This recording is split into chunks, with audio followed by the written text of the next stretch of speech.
Bonjour à tous, bienvenue dans cette séance de lecture. Aujourd'hui, c'est le jour 2 de l'épisode Arrivé en classe de mer et nous sommes mardi 5 mai.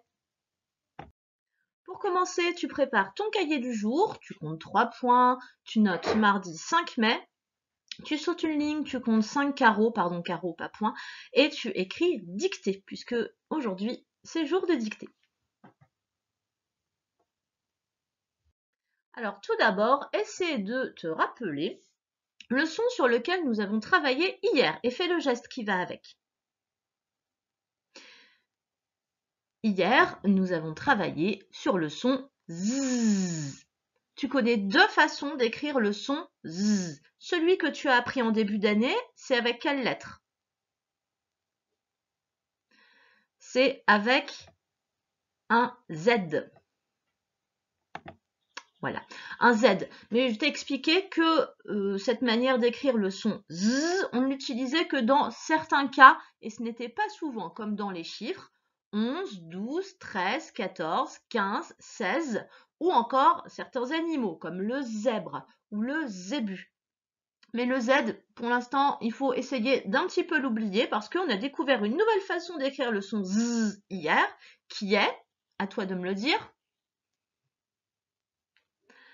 qui est avec la lettre S, mais attention, normalement la lettre S, elle chante S, sauf quand elle est entourée de deux types de lettres qui sont les,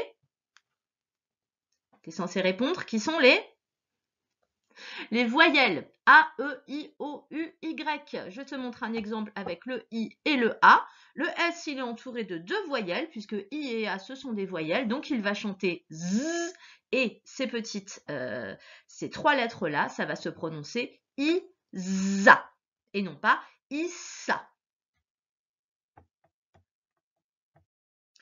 Si tu te souviens bien de ça, on va pouvoir passer à la dictée. Tous les mots de la dictée que je vais te dire pour aujourd'hui, que ce soit plus facile, ils vont s'écrire comme le mot la valise. C'est-à-dire que le son Z, il s'écrira avec un S puisqu'il sera toujours entre deux voyelles. Allez, du coup, je te laisse reprendre ton cahier du jour. J'espère que tu ne l'as pas lancé trop loin. Et on se retrouve tout de suite pour la dictée. Alors, tu as écrit le mot dictée, tu sautes une ligne, c'est-à-dire que tu n'écris rien sur la ligne en dessous de dictée, sur les lignes d'écriture, tu te mets à la marge, tu fais ton point à la marge et tu te prépares à écrire. Il va y avoir deux phrases. La première phrase, c'est « Une buse visite la case de son voisin. » Point.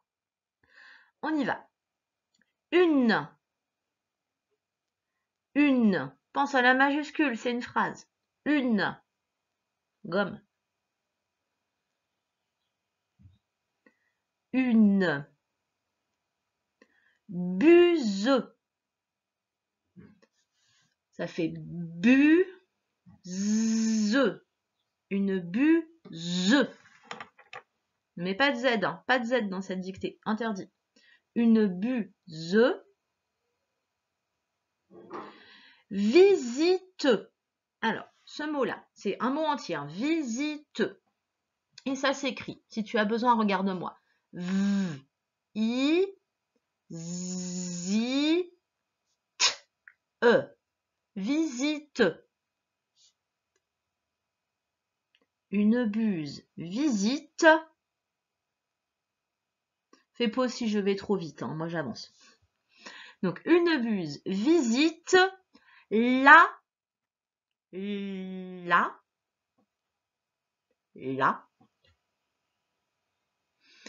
case.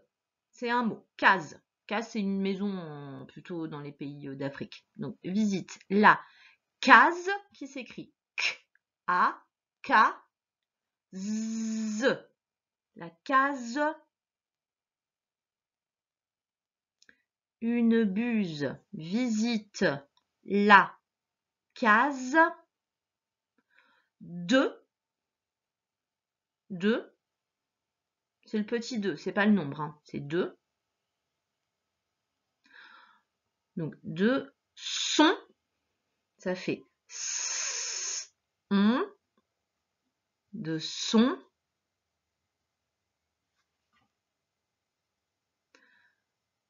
voisin. Voix, voix, zin, voisin. Point. Je répète une fois cette phrase. Une buse visite la case de son voisin. Point. Tu peux aller à la ligne et même sauter une ligne pour que ça soit un peu plus propre. Tu vas à la ligne et on recommence pour la deuxième phrase. La deuxième phrase, c'est « Elle a besoin de lui faire un bisou ». On y va. Elle. Elle, c'est un mot-outil. Souviens-toi comment on l'écrit. Elle.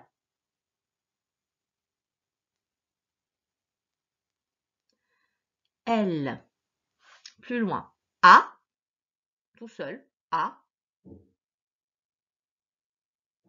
Elle a besoin. Attention, c'est un mot entier. Besoin. Et ça nous donne B. E. B. Z. Ouin.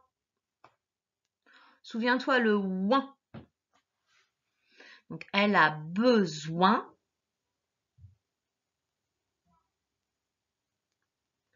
de, petit 2, elle a besoin de,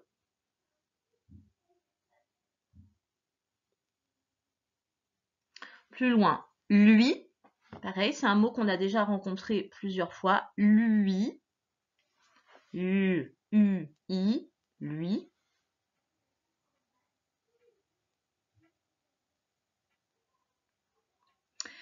Faire. Alors, première lettre de faire, c'est facile. Hein. Par contre, le son est, ici, il s'écrit avec un A et un I. Je préfère te le dire parce qu'il y a trop de façons de faire sinon. Donc, elle a besoin de lui faire, donc AI, et après, elle a besoin de lui faire un,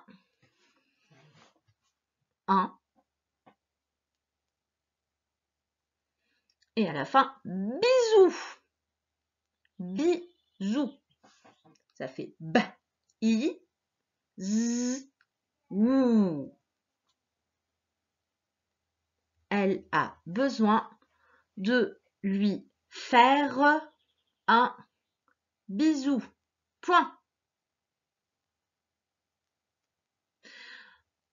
Alors, si tu as eu le temps de tout écrire, superbe. Je vais te laisser déjà me relire la première phrase tout seul. C'est la première phrase que tu as écrite et on va voir si c'est la même chose que ce que moi j'ai dicté. C'est déjà un bon signe, savoir si tu t'es trompé ou pas. Vas-y, à toi.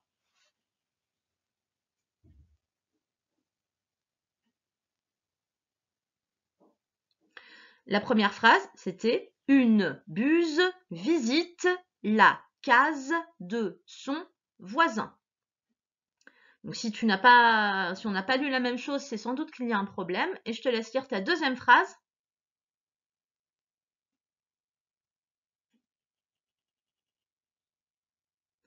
La deuxième phrase, c'était « Elle a besoin de lui faire un bisou ».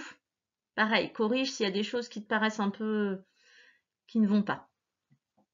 Allez, maintenant, je te montre la correction. Tchouk, une buse visite la case de son voisin. Point. Elle a besoin de lui faire un bisou.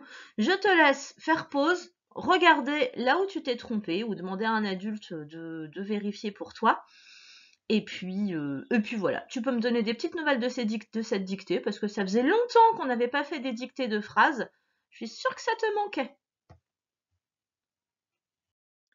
Allez, à présent, on va passer à la lecture de mots, de phrases et de l'histoire. Je te présente seulement les mots-outils de cette semaine, de cette séance tout simplement. Donc, il y a le mot-outil déjà. Alors, il n'y avait pas de difficulté, tu pouvais le lire tout seul, tu connais tous les mots, toutes les lettres, tous les sons. Déjà, qu'on va utiliser comme dans tu es déjà là, tu es déjà arrivé, ou alors j'ai déjà pris ma douche. Je m'attends. Enfin, voilà, ou j'ai déjà pris mon petit déjeuner. C'est un mot qu'on va utiliser dans ce genre de contexte. Voilà. Et ensuite, le deuxième mot outil, c'est quelque. Comme dans j'ai cueilli quelques framboises. Ça veut dire un petit peu. Voilà, on ne dit pas combien il y en a, ça permet juste de dire qu'il y en avait, mais qu'on ne précise pas combien. Allez, je te laisse bien regarder ces mots outils, et puis on va passer à la lecture. La lecture de phrases. Alors, je vais déjà les lire pour toi. Je surligne là nos mots outils. On a déjà et en dessous, on a quelques. Sur la première phrase, ça va donner as-tu déjà visité ce musée? Et à la fin, on a ce point-là. C'est un point d'interrogation. C'est un point qui sert à poser des questions. Quand on pose une question, ça veut dire qu'on attend une réponse. On cherche à savoir quelque chose. Là, ça va donner « As-tu déjà visité ce musée ?» Tu vois, en plus, j'ai la voix en fin de question qui monte un petit peu. Et puis, j'attends une réponse. J'attends que tu me dises si tu as déjà visité ce musée ou pas. Et la deuxième phrase, ça va donner « La buse ». Alors, la buse, c'est un oiseau, hein, c'est un rapace. Elle était dans la dictée tout à l'heure. La buse va-t-elle, donc ça donne va-t-elle, laisser quelques lézards s'échapper? Point d'interrogation encore. Ça aussi, c'est une question. La buse va-t-elle laisser quelques lézards s'échapper? Donc, attention, quand tu vas lire les phrases, tu vas essayer aussi de mettre un petit peu ce qu'on appelle l'intonation. Je laisse le point d'interrogation entouré pour que tu te souviennes que tu es en train de poser une question. Allez, si tu es prêt, je vais lancer le chronomètre, toujours avec le nombre de mots que tu es censé lire à la minute en fin de CP. Allez, c'est parti pour la première phrase. Dans 1, 2, 3, top!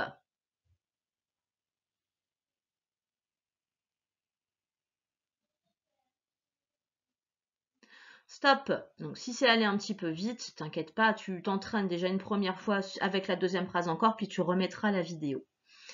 Deuxième phrase, tu peux la lire une fois avant, tu peux faire pause si tu veux. Et si tu es prêt, on y va pour le chrono. 3, 2, 1, top!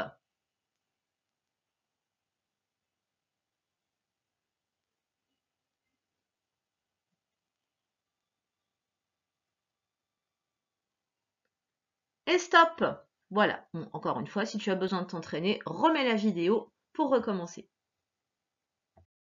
Alors pour l'exercice suivant, il va falloir relier les groupes de mots pour faire des phrases et ensuite tu vas les réécrire en dessous sur les lignes qui sont prêtes dans ton fichier d'exercice. Donc oui, c'est dans ton fichier là qu'on travaille. Donc, soit tu travailles tout seul comme un grand, soit tu as besoin d'un adulte déjà pour lire les mots. C'est voilà, comme tu veux. Moi éventuellement je peux lire les mots si tu as un petit peu de mal. Donc les champions, vous partez devant, et puis les autres vous restez avec moi. On va lire ensemble les mots, ça va vous aider pour la suite. Allez, on y va. C'est le jardinier. Le jardinier. Et là, c'est la friteuse. La friteuse, c'est l'appareil qui sert à faire des frites. Et le jardinier, c'est celui qui jardine. Époser. Arrose. Les fraisiers. Et dans la cuisine. Donc, à toi de me dire si le jardinier, est-ce qu'il est posé ou est-ce qu'il arrose? Et la friteuse, est-ce qu'elle arrose ou est-ce qu'elle est posée? À toi de faire les traits. Et est-ce qu'elle est posée les fraisiers ou est-ce qu'elle est posée dans la cuisine? Pareil, le jardinier, est-ce qu'il est posé dans la cuisine ou est-ce qu'il arrose dans la cuisine ou est-ce qu'il arrose les fraisiers? À toi d'essayer de voir comment tu vas relier les phrases. Allez, si tout le monde donc pose pour toi qui n'as pas encore fait l'exercice. Et si tout le monde a fini par nous rejoindre, je monte la correction. Vous pouvez faire avance rapide, hein, des fois, ceux qui y arrivent sans problème, parce que, bon, j'imagine que vous le faites déjà. Allez, on y va pour les traits. Le jardinier arrose les fraisiers.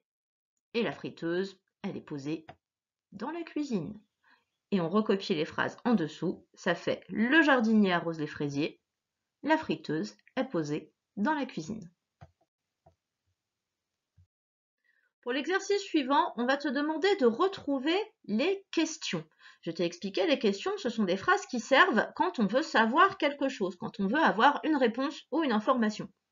Les questions, on les reconnaît puisque à la fin, il y a toujours un point d'interrogation. Toi, pour l'instant, tu connaissais le point d'exclamation. On en a beaucoup parlé. C'est celui qui fait qu'on crie, qu'on montre une émotion.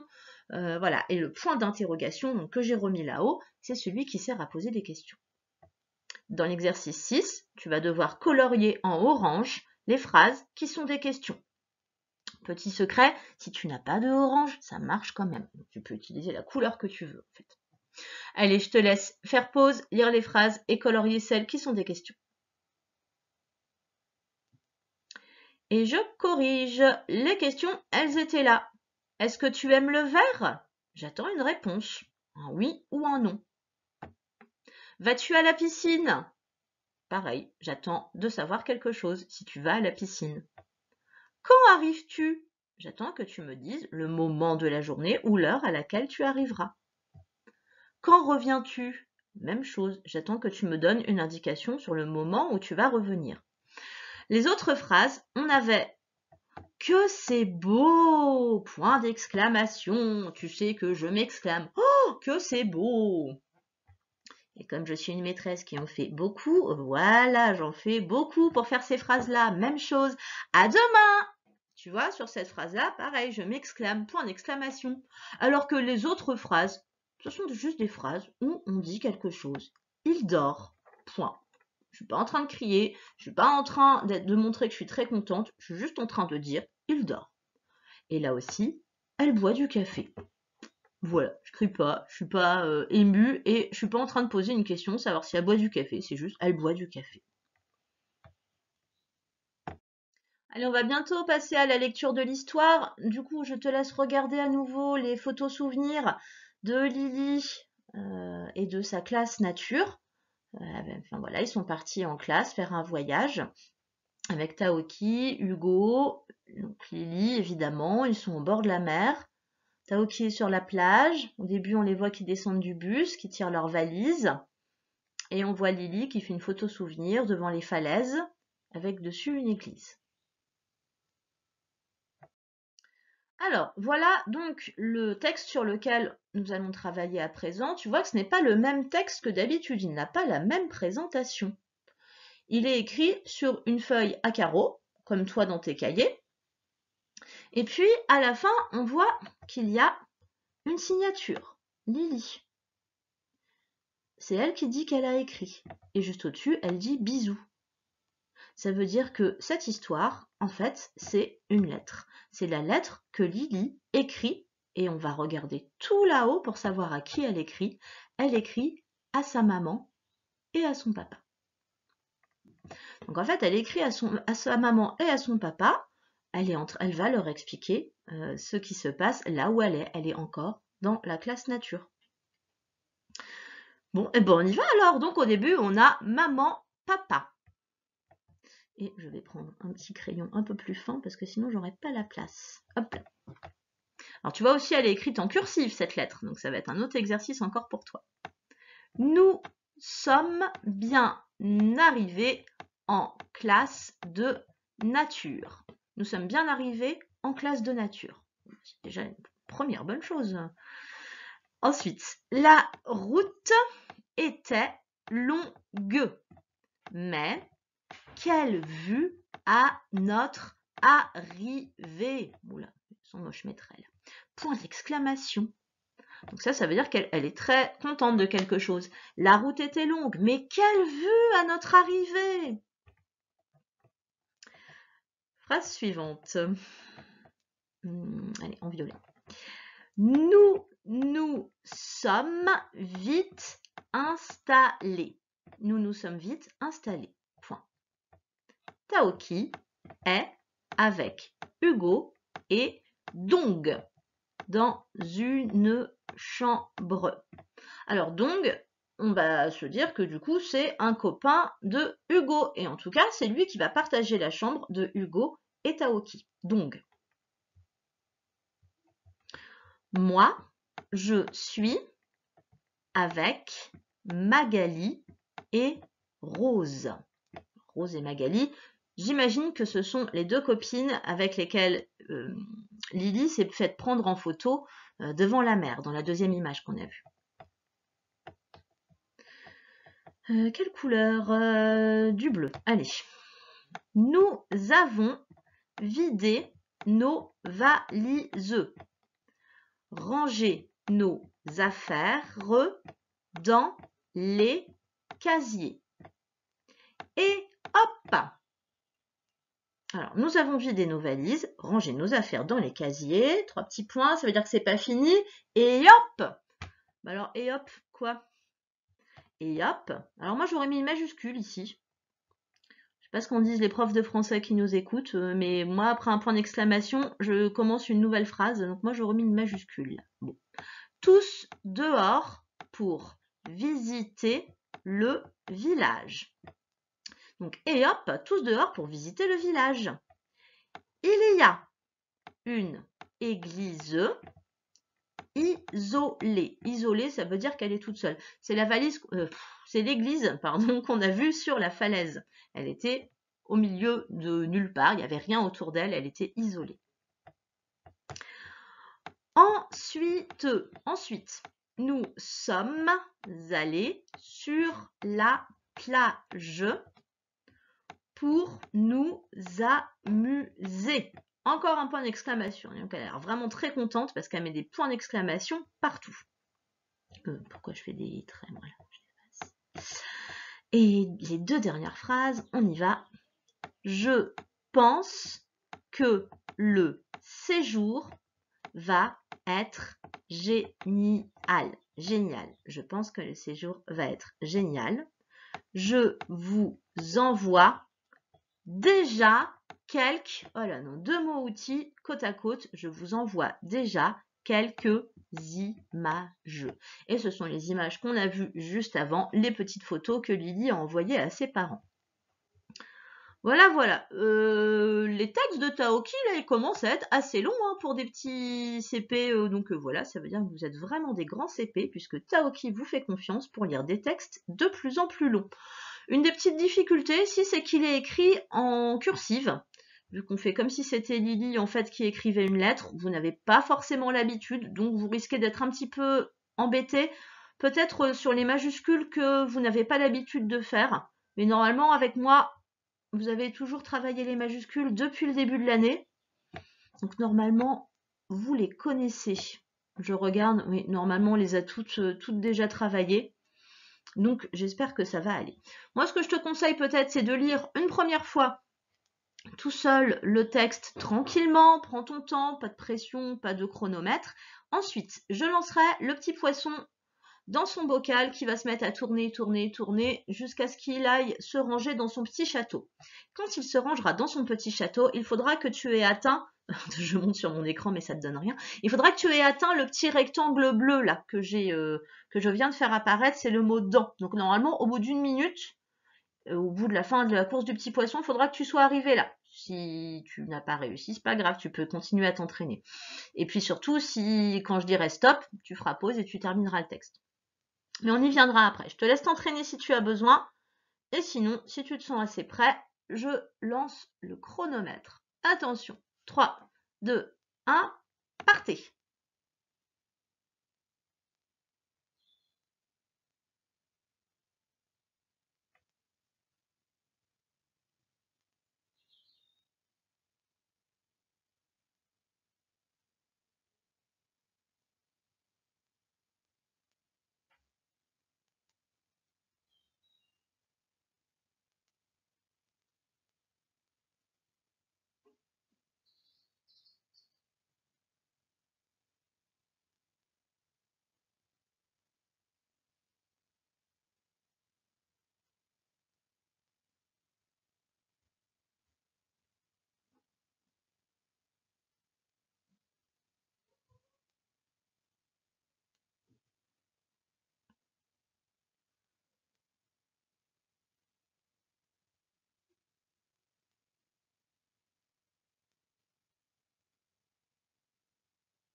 Et stop. Alors, je suis embêtée, normalement le poisson il aurait dû changer de couleur. On doit être à 1 minute là, ou ça fait 1 minute. Donc voilà, soit tu es arrivé au mot dent, soit pas, et auquel cas tu peux recommencer. Et si tu n'as pas terminé le texte, tu fais pause maintenant et tu termines le texte tranquillement. Et bah voilà, là, en fait il fallait que je clique pour qu'il devienne jaune. Donc j'ai bien fait de t'arrêter. On continue avec, tu vas reprendre ton fichier d'exercice et on va regarder l'exercice 7. Il va falloir que tu lises les questions et que tu les relis à la bonne réponse. En haut, c'est Hugo et Dong. En dessous, une église. Et en dessous, les enfants, la classe. Allez, je te laisse lire les questions et relier. Si tu as eu le temps de faire l'exercice, on y va. Première question, qui est bien arrivé? Eh bien, ceux qui sont bien arrivés, ce sont les enfants, la classe. Une question suivante, avec qui Taoki est-il installé? Taoki, il est installé avec Hugo et Dong. Et enfin, qu'y a-t-il en haut de la falaise? Question encore, qu'y a-t-il en haut de la falaise? Il y a une église isolée. Il y a une église.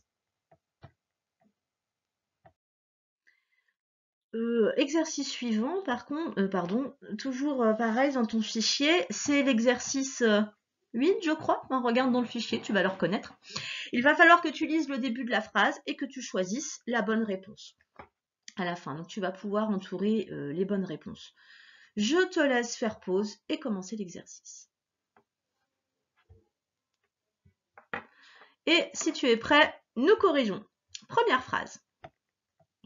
Je prends mon surligneur. Nos amis sont en classe de nuit ou de nature? Ils sont en classe de nature. Une classe de nuit, ça n'existe pas. Ou alors juste partir une nuit, mais ça ne s'appelle pas une classe de nuit en tout cas. Phrase suivante. Taoki est dans la même chambre que. Alors Taoki, il est dans la même chambre que Hugo ou que Lily? Dans la même chambre que Hugo. Et Dong, mais là c'est pas précisé. Les habits sont rangés dans des casiers ou des armoires? Ah, bah là, du coup, il fallait se souvenir du texte. Alors, tu avais le droit de récupérer ton texte si tu n'étais pas sûr et de lire que les habits sont rangés dans des casiers. Je vais te dire un secret, même moi, je suis allée revérifier parce que je ne me souvenais plus. Et enfin, les enfants sont partis jouer sur le port ou sur la plage? En fait, c'est l'image où on voit Taoki là, avec son épuisette. Et en fait, les enfants sont partis jouer sur la plage. Pour le dernier exercice, on te demande de faire comme si tu étais Hugo qui écrivait une lettre, une carte postale à ses parents. Alors, ses parents, on voit l'adresse ici, au dos de la carte postale. Au dos de la carte postale. Elle est ici, l'adresse. C'est ici, pardon, sur la carte postale qu'on écrit l'adresse. Donc, on met le nom. Là, c'est Monsieur et Madame Dupont. Visiblement, Hugo, il s'appelle Hugo Dupont et ses parents, c'est Monsieur et Madame Dupont. Il habite 6 allées des Lilas. Donc ça, c'est la rue et puis le numéro de sa maison. Et puis là, il y a ce qu'on appelle le code postal. C'est un nombre à 5 chiffres. Et la ville est écrite ici. Il habite à Petiteville. Il n'a pas oublié, évidemment, de mettre un timbre. Hop, ici. Voilà. Donc là, on me propose de faire ça. Bon, alors moi je le dis pour ceux qui ne sont pas dans ma classe, voilà, effectivement, vous pouvez faire cet exercice-là et l'envoyer à vos maîtresses. Mais moi, pour mes élèves, je me disais qu'il pourrait être intéressant d'envoyer par un site en fait une carte postale. Alors, il n'y aura pas l'intérêt de l'adresse, mais vous pouvez en fait faire écrire à vos enfants une carte postale et vous la recopier. Vous allez voir sur le site jolicarte.com. Ce n'est pas la peine, de créer un compte ou quoi que ce soit. Je l'ai fait très facilement pour une petite fille dont c'était l'anniversaire dimanche dans la classe, une petite fille qui commence par un B, qui est en CP et qui est blonde avec des petits cheveux courts comme ça. Et voilà, je lui souhaite encore un très bon anniversaire à cette petite fille. Donc en tout cas, ça m'a permis de tester ce site-là. Vous avez juste à rentrer l'adresse mail de la personne à qui vous voulez écrire. Donc là, en l'occurrence, vous pouvez m'écrire à moi. Mais si vous avez envie d'écrire à un copain de la classe, vous pouvez aussi me demander l'adresse mail. Je demanderai d'abord une autorisation à tout le monde. Mais voilà, c'est quelque chose qui peut être possible aussi. Donc, je résume. Pour les papas et les mamans, parce que vous, les enfants, tout ce que vous avez à faire, c'est écrire sur votre petit cahier de brouillon une carte postale, soit à moi, soit à un copain pour lui donner des nouvelles et ensuite l'envoyer sur le site Jolie Carte. Si vous avez besoin de l'adresse mail du copain, vous me demandez, je lui demanderai s'il est d'accord aux parents et puis je mutualiserai tout ça. Voilà, ça me paraît une bonne idée. Normalement, je vous la réécris par mail pour que ça soit un petit peu plus simple. Les enfants, je vous laisse travailler. Je vous souhaite une bonne fin de journée, une bonne fin de mardi et on se retrouve jeudi. Au revoir.